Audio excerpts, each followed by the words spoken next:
Concatenate is a useful formula in Microsoft Excel for combining columns of data or combining cells of data.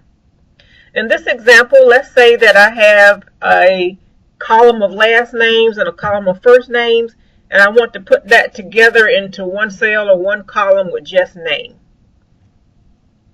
Now we could use the formula helper here. If we click on our formulas tab, go to the text command in the function library group, and we could choose concatenate, but I'm going to do it manually. And the ampersand is the symbol that we use to bring together more than one cell. And before we do that though, as with any formula in Excel, we start with typing the equal sign so Excel knows that we're entering in a formula. And I could type the location of the last name. That's going to be the first part of my cell, but I'm going to point to it to reduce the chances of error. So I'm pointing to cell A2.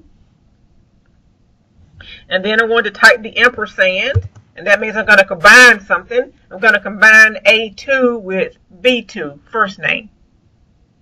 And I hit enter, and as you can see it worked. It combined the A column and the B column, but the problem is there's no space. And with having the last name, first name, I would like to have a comma too. So let's edit that. I'm going to go back up here to my formula window, and I'm going to add some more things. So instead of just adding A2 and B2, I'm going to put another ampersand, and then in quotes, I'm going to put a comma.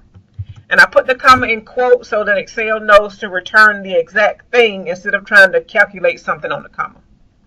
And after the comma, I'm also going to need space, so it's going to be another ampersand. And then quote. I just hit my space bar on the keyboard for space, and then quote, and hit enter. And now you can see I have last name, comma, space, and first name. And we can copy this relative all the way down, so we have to keep entering the same formula. Just click where the formula is and go to the bottom right of the cell. Find the fill handle, hover your mouse until it turns into crosshairs. Left click, hold, and drag. And as you can see, now it understands that for this cell, I want it to combine A2 and B2. For this cell, I want it to combine A3 and B3. For this cell, I want it to combine A4 and B4, and so on and so forth. Utilizing our handy what if feature in Microsoft Excel, we'll see that if we change something in these cells over here that are part of the formula, then these cells here will change as well. Let's say that I made a mistake, and instead of Pena, the last name is Smith. And then notice Smith is entered here.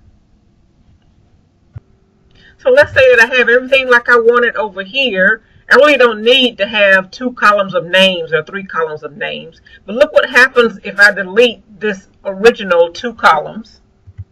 Everything disappears here because in this column, I had a formula that took data from this column over here. I'm going to hit back to go back. So in order to remedy that, instead of having formulas here, notice in the formula window, I want to have actual values, actual text here. And the way I'm going to do that is to copy all of this text or all of this data. I left click and drag to highlight it. Then I'm going to right click and hit copy. Then I'm going to right click and hit paste. And see I have several paste options. And what I want to do is paste values. So instead of pasting the formula that connects to these cells over here, I'm going to just paste the exact value that I copied. So I'm going to click that. And now if you look in the formula window, instead of a formula, you see the exact value.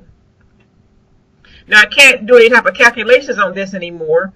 But now if I make any changes over here, it won't affect it. Let's say if I just delete this whole thing. And now I have just the names.